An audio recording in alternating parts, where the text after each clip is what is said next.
on education, so that's why our talk today is about using blockchain in the education credentialing system. And now I pass the time to Zoey for your interesting talk about your project. Okay, thank you, my supervisor. I know as the very last speaker before the lunchtime, I know what you're thinking now. Hurry up, we are hungry, right? So I assure you we'll enjoy your meal in 10 minutes. I'm very quick. So I would like to start my presentation with an open-ended question. Imagine you see a dream job that requires a certain qualifications, but you currently don't have. What would you do? I know that honest people like you probably just, okay, since I don't have the qualifications, I just give up. But there are always existing some type of people. They are not as honest as you. They will just try a shortcut and buy a fake credentials. And those type of people will be the major concern for our recruiters. And this diagram you see now is the process mining result of our study. And we get the data from 12 different companies, and some of them are stock listing companies, and some are medium companies.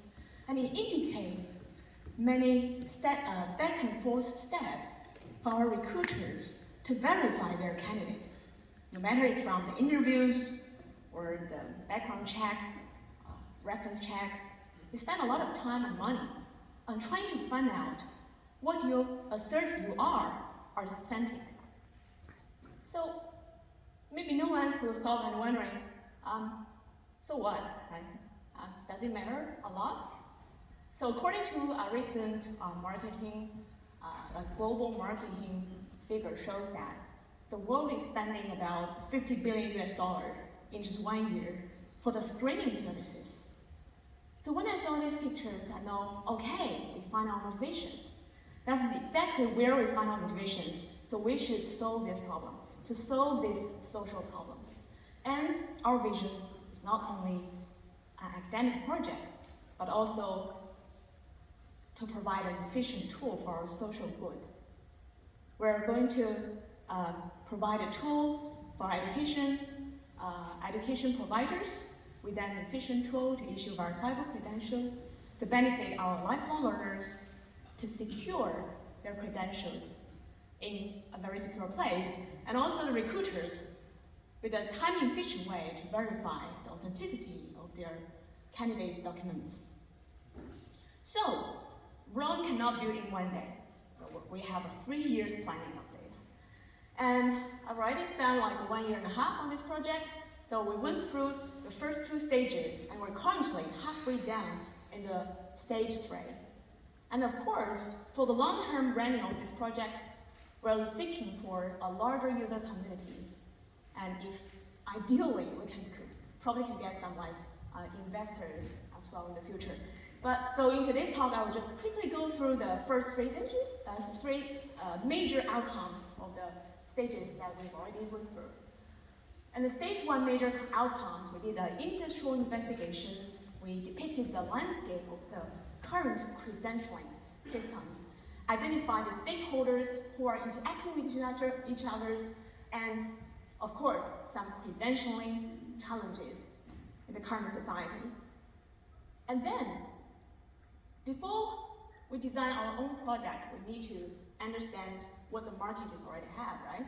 So we propose a comparison frameworks of some selected current credentialing systems, and we're comparing them through 4 layers, namely prerequisite layers, application layers, interoperability layers, and blockchain layers.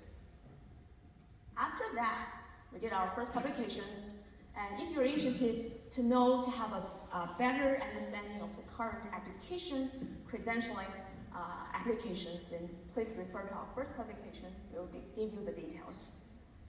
And in the second stage outcomes, we're trying to build our prototype.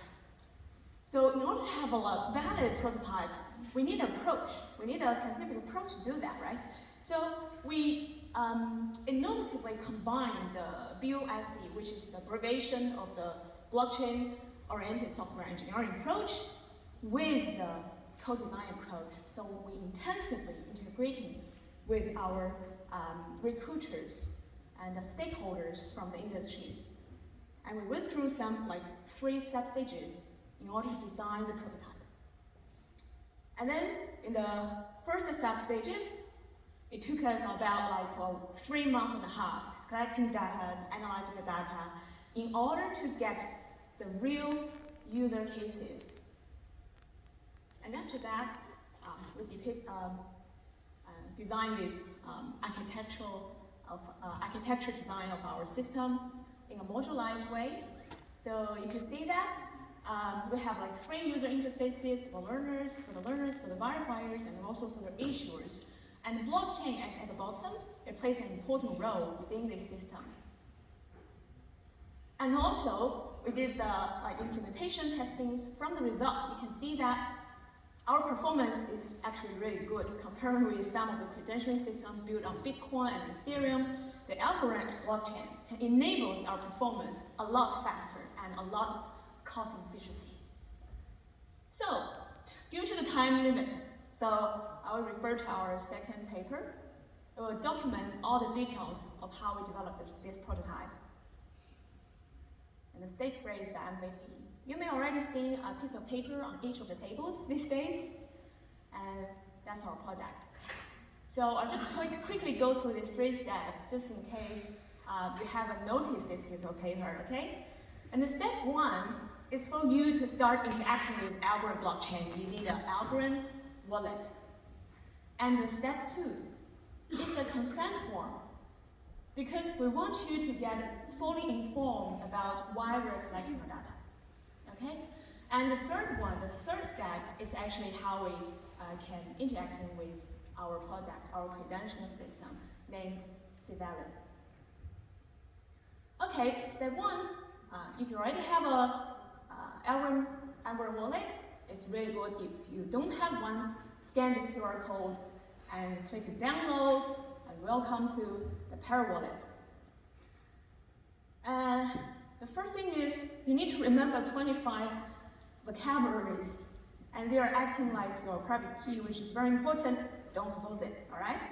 And then using those 25 vocabularies, you can generate your public address and copy that public address and copy that and paste it in our consent forms, so we know where we can send the credentials to you.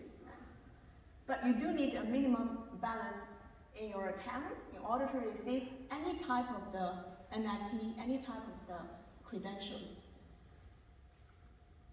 And the step 2 is the consent form with only 3 fields you need to fill. Very, very simple. Your name, your school, and also your public address.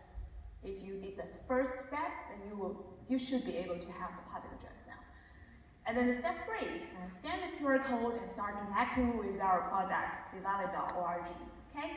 And then the first time log in, you will, okay, this is the interface of our, the homepage of our product.